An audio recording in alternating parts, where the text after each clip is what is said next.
और इस देश के अर्थशास्त्रियों की ओर से भी इस बजट पर का संज्ञान ले, उस पर अपना प्रकाश डालेंगे। आदरणीय चिदम्बरम साहब। The budget for 2018-19 was presented today. It is the last full budget of this government, and I should add, thank God for that. Let me recall the economic context in which this budget has been presented. I draw my facts from the official document of the government, namely the economic survey that was presented on 29th January. There are two macroeconomic situation vulnerabilities: fiscal account and current account.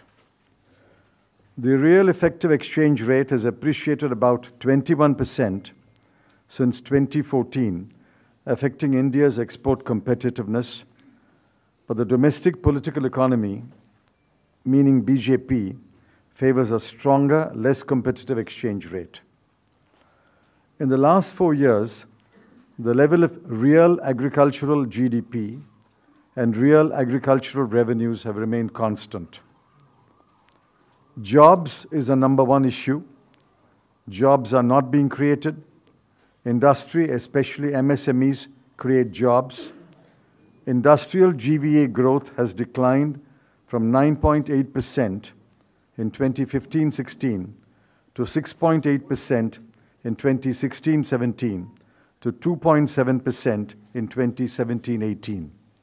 In the same period, manufacturing GVA has declined from 12.7% to 7.9% to 3.1%.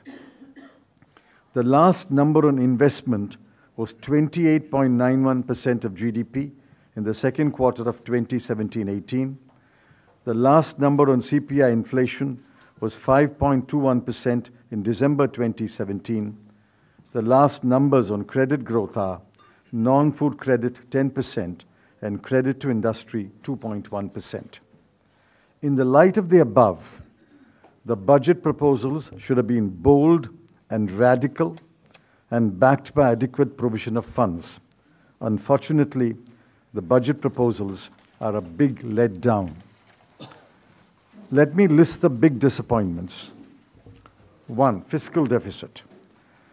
The FM failed the fiscal consolidation test. All deficits have crossed the budget estimates. Against a BE fiscal deficit target for 2017-18 of 3.2, the final number will be 3.5. Even that is questionable. Similarly, for 2018-19, against a target of 3.0, FM has pegged it at 3.2.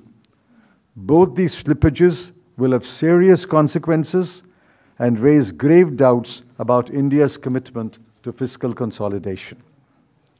2, exports. I did not hear any measures to boost exports. Because the government has run out of ideas to boost exports, the FM has imposed additional customs duties to restrict imports. The Prime Minister's speech and the spirit of Davos has been forgotten within a few days. 3, agriculture. There is a promise to increase MSP 1.5 times, but there are no details. The Swaminathan Committee has been remembered in the last year of the government's tenure. Besides rupees 2,000 crore for e-markets and rupees 500 crore for Operation Green, whenever the cabinet will approve the schemes, amount to a pittance. There is nothing to indicate that farmers' real income will rise. Farm sector distress will continue and deepen, putting in peril the lives of a majority of the people primarily dependent on agriculture. 4, healthcare. The promise of rupees 5 lakh per family for secondary and tertiary healthcare is a big jumla. The target group is 10 crore families. There is as yet no scheme. Assuming that each family will avail of rupees 50,000, 1/10 of 5 lakh rupees, the amount required per year will be 5 lakh crore rupees. If the insurance companies will foot the bill, the premium at rupees 5,000 to 15,000 per family will require an outgo of rupees 50,000 to 1.5 lakh crore per year. Is the FM serious? 5. Jobs. The FM has no new ideas and has fallen back on the tried and failed Mudra scheme. The average size of the Mudra loan is rupees 43,000. This is tokenism and will not create even one job. More Mudra loans will mean more tokenism, but no additional jobs. 6. Investment and credit. There was nothing in the budget to boost private investment. There was nothing in the budget to encourage banks to lend and investors to borrow for new investment. The FM seems to have given up on private investment altogether. 7. Tax relief. There is no tax relief to the average taxpayer. Only corporates with income up to rupees 250 crore get a tax relief of 5%. For individuals, standard deduction is back, but long-term capital gains tax is also back. For the middle-class earner and saver, one cancels the other. Actually, by way of long-term capital gains and the 4% cess, the taxpayers will pay the government rupees 31,000 crore more, whereas the gain through standard deduction will be only rupees 8,000 crore. 8. Slashing allocations. The most disappointing part of the budget is the cut in the outlays on major schemes for 2018-19. Some important schemes that will get constant or reduced outlays are 1. Maganrega, PMAY, Pradhan Mantri Awas Yojana, National Drinking Water Mission, Swachh Bharat Mission, National Health Mission, Midday Meal Scheme, Interest Subsidy for Short-Term Farm Credit, Northeastern Investment Promotion, Price Stabilization Fund, and Gram Jyoti Yojana. The FM will have much to explain when Parliament debates the budget next week. Any questions? Let's have one by one.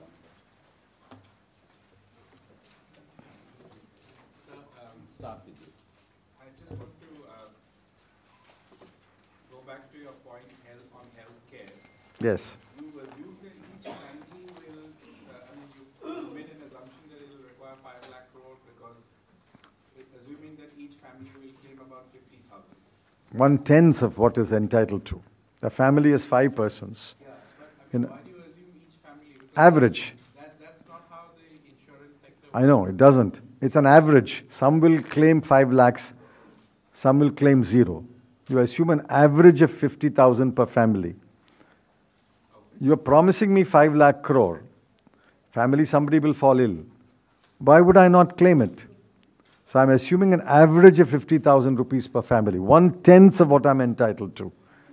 A very small fraction of what I'm entitled to. If you take an average of 50,000, this is what it will cost. Where is the money provided? The money is not even been provided for paying the premium.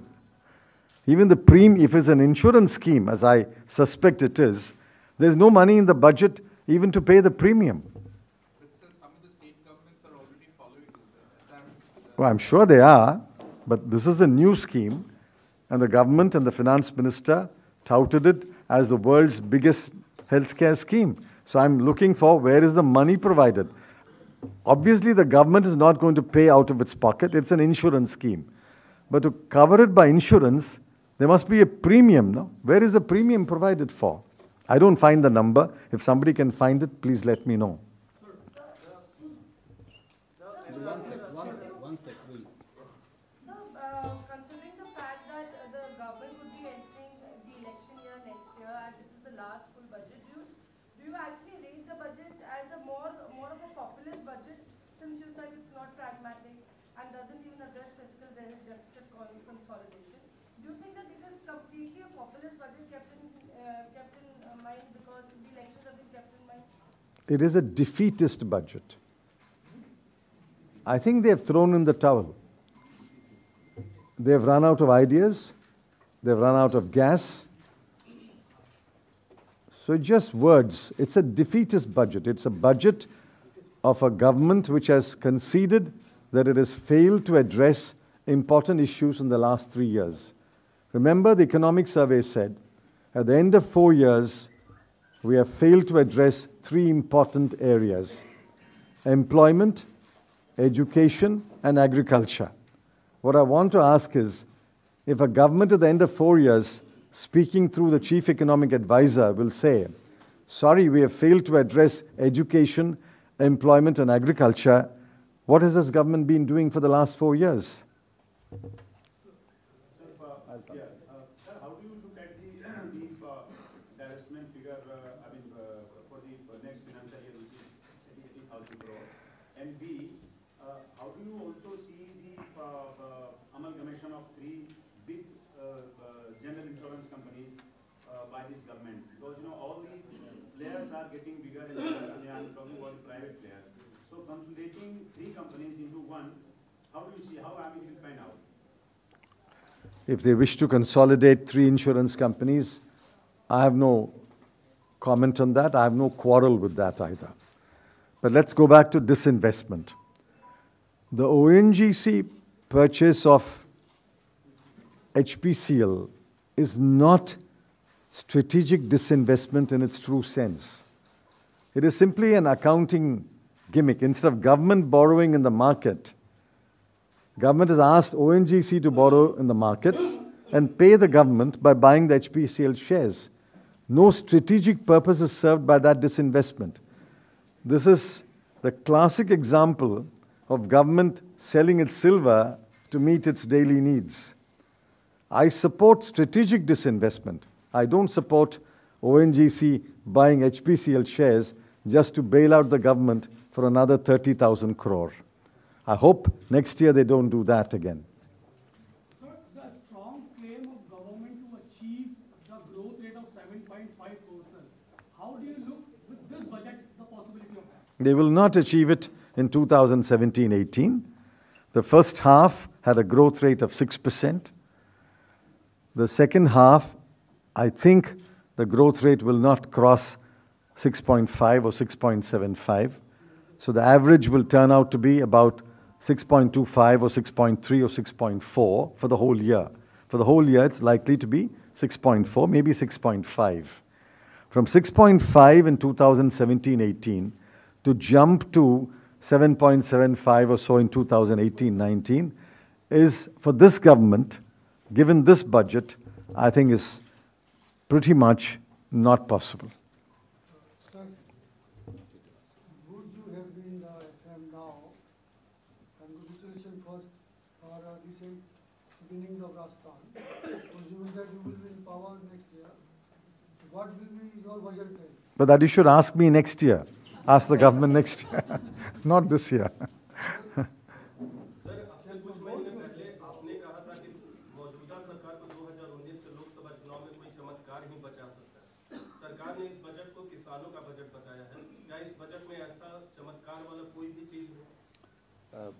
Basically, his question is that Agriculture. says that it's a very pro-farmer budget. Where is the pro-farmer?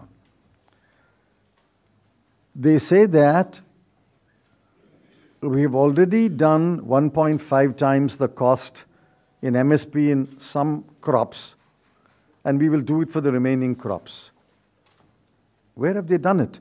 If they've already done 1.5 times the cost for some crops, why does the chief economic advisor say that in agriculture, and I've quoted it, the real agricultural GDP has remained constant in the last 4 years. The real agricultural revenue has remained constant in the last 4 years, which means in the last 4 years, the economic status of the farmer has not improved even one bit. That's a statement in the economic survey. So for 4 years, if you have done so much, why has the real GDP in agriculture not improved? Why has the real farm income not improved? And I don't find anything in this budget which will suddenly improve the real GDP or the real income. And I certainly don't find anything in the budget which leads me to believe that farm income will be doubled. For 4 years, the real income has been constant. How will it double suddenly? And what is provided in this budget, I want to ask? What is provided? Show me anything which amounts to a provision. Short-term credit has been increased from 10 lakh crore to 11 lakh crore. But that goes on every year. When I started short-term credit in 2004, I remember the number was about 80,000 crore. It's now come to 10 lakh crore. That goes on every year. That's not new. What else is there for the farmer? Ravi. Sir मेरा सवाल ये है कि agriculture और rural areas in दो areas पे focus करने की सरकार की बात है और लगातार उसके मिनिस्टर्स भी कह रहे हैं कि हम इन दोनों एरिया पर सबसे ज़्यादा ध्यान दे रहे हैं। क्या माना जाए कि गुजरात चुनाव में जो रिजल्ट आए और अभी भी लग रहा है कि रूरल इलाका उनसे खिसक रहा है वोट में, इस वजह से इस पर फोकस किया जा रहा है। You see, if the minister or ministers say, we are focusing on agriculture, we are focusing on rural areas, just because they say it 10 times, that doesn't become true. You have to tell me, where is the focus? What have they done? You'll have to show me the paragraphs in the budget speech. You'll have to show me the outlays in the annexure. You'll have to tell me, so much money is being provided for so much activity. You must identify the schemes. You must identify the money. Simply because 10 ministers say, we are focusing on agriculture, maybe the ministers are focusing on agriculture, the budget does not. So you just said, where is the money for the health scheme that has been Yes. announced today? But has the health cess not been imposed? 1% cess has been added to education cess, and now we have a health and education cess of 4%, which means 11,000 crore extra. Let's look at the outlay under health and the expenditure on major items. On page 10 of the budget at a glance, and all this is done very quickly, health, the revised estimate for the current year is 53,198 crore. And the budget estimate for next year is 54,667 crore. It's an increase of about 1,500 crore in terms of expenditure under the head health. Now, if you go to the major schemes, I don't find a scheme there which reflects the insurance proposal that they've announced. There must be a scheme. There must either be an outlay where the government will pay for the hospital care, or the government will pay the premium for the insurance company to pay. But I don't find any entry here for that kind of money. No, but money will come from health cess also, no, sir? That will go to the same. All that is accounted for, madam. Health cess has been taken into account in the revenue. Expenditure has been provided. So there's no more money than what is already provided. Both the revenue and the expenditure have been accounted for already. You're not going to add anything to the number. These numbers are final for 2017-18 and 18-19. Sir, with this budget, No, I'll have to take one question per person. You have pointed out that two macroeconomic situations are vulnerable, which is fiscal account and current account. That is the chief economic advisor's statement in the economic survey. And number two, how do you see that the government will be able to achieve its fiscal deficit aim of 3.3, number one? And number two, government has, in the budget has pegged the gross market borrowing at 6.06 trillion rupees. How do you look at that? See, this year they said they will achieve 3.2. They have now admitted that the year will end with 3.5. They have slipped by 0.3. Even that is a bit of a jugglery because they have not counted the 30,000 crore which the ONGC is giving them. Market will take it as they are borrowing rather than ONGC is borrowing. Nor have they accounted for the 80,000 crore they have provided for recapitalization of banks. I'm keeping all that out. This year, they failed the test. Now, next year, according to the original fiscal consolidation path, they should have achieved 3% fiscal deficit. The finance minister said, next year we will achieve 3.3.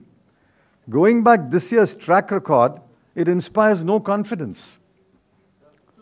Sir, Jha Sahab. BJP President Amit Shah just said that the spirit of the budget is Sabka Saath, Sabka Vikas, and the main focus area is poor, Dalit, underprivileged, and tribal. But we have heard this. They have said it for 4 years. Sabka Saath, Sabka Vikas, Achhe Din, Aane Wale Hain. They've said it for 4 years. They will say it for another 12 months. What is new about it? Sir, as you rightly mentioned, Don't raise your voice. Don't raise your voice. Can I take one question from every friend? I'll come to you. Inequality is growing. Inequality is growing, and the government also slashing the budget for the social sector. How do you look at it? You're absolutely right. If real income of the farmers has been constant for 4 years, whereas real income of certain other sections of the people are rising, inequality is indeed growing. There is growing inequality. Thomas Piketty's research paper establishes that, which means the government is not focusing on how to raise the income levels of the poor people. It's a failure of this government. So the government says the farmers' income will be doubled by 2022. But in the economic survey, it has mentioned that if there is 1% increase in the temperature, wheat production goes down by 5 to 6%. So how do you see that? See, I'm not an expert on agriculture. All I know is they want to double farmers' income by the year 2020, 2022. We are already in 2018. They started in 2014. So they had 8 years to double the farmers' income. In 4 years, the economic survey admits that the farmers' real income has been constant. So where is the question of doubling it in the next 4 years? The economic survey, the chief economic advisor has said it has been constant in the first 4 years. How can it double in the next 4 years? The finance minister also said that for the consumer, the petrol and diesel prices won't change. But on the other hand, they don't even bring it under the ambit of GST. Is this any relief at all for the consumer then? I don't think the consumer will get any relief on petrol and diesel as long as this government is in office. And I'll tell you why. The excise duty on petrol and diesel per litre is the highest ever under this government. When oil prices were down, they should have given relief to the consumer. They did not. Now oil prices are rising. When oil prices are rising and the fiscal deficit is overshooting the original target, there is no way this government will cut your excise duty on petrol and diesel. If you want excise duty on petrol and diesel to be cut, you have to follow the example of Rajasthan.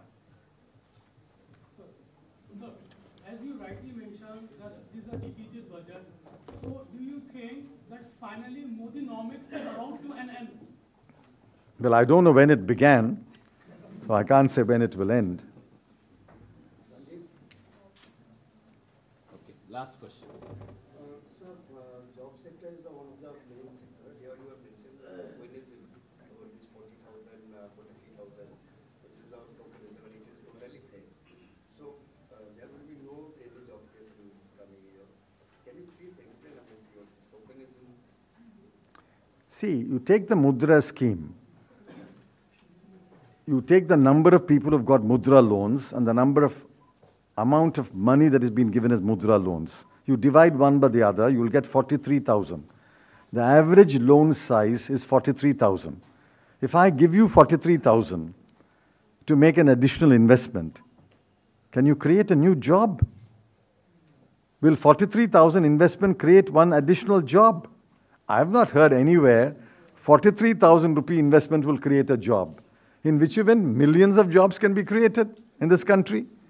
Therefore, the Mudra loan scheme is not a job creation scheme. They keep on saying every Mudra loan has created at least one job. I want to find the person who has taken a loan of 43,000 who can create a job. So that's out. Jobs are created, as the CA says, in the small and medium industrial sector. But in the small and medium industrial sector, after demonetization and after the flawed GST, many units have simply closed down. Many units have cut back production. Many units have retrenched their workers. Are jobs being created in the SME sector? No. So if jobs are not being created in the SME sector, where are the jobs being created?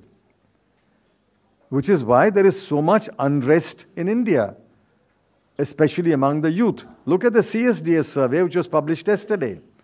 The CSDS survey is an authentic survey, a very reliable survey, and the number one worry, number one concern of all families is jobs. Just look at the survey. The survey results have been published in one of the papers, but it is available online. It is a number one worry. In your own family, you ask your relatives, you ask your children, the number one worry is jobs. So there was a great deal of expectation from the middle class that this budget would provide relief in terms of income tax. Are you feeling a little disappointed on that? Well, I've given you the numbers. The middle class gets, or the middle class is the, I'll take it as a tax-paying, income tax-paying. They get a standard deduction of about 8,000 rupees. But in terms of, and if he has invested, saved money in mutual fund or etc., and he has to pay the cess, I've given you the numbers. 31,000 crore is what this class will pay the government, and in return the government has given them 8,000 crore. Thank you very much. Let me add my congratulations to the Rajasthan PCC, the General Secretary, Shri Avinash Pandey, his secretaries, Ashok Gehlot ji, Sachin Pilot ji, for the remarkable results in Rajasthan in both parliament seats and in the assembly seat.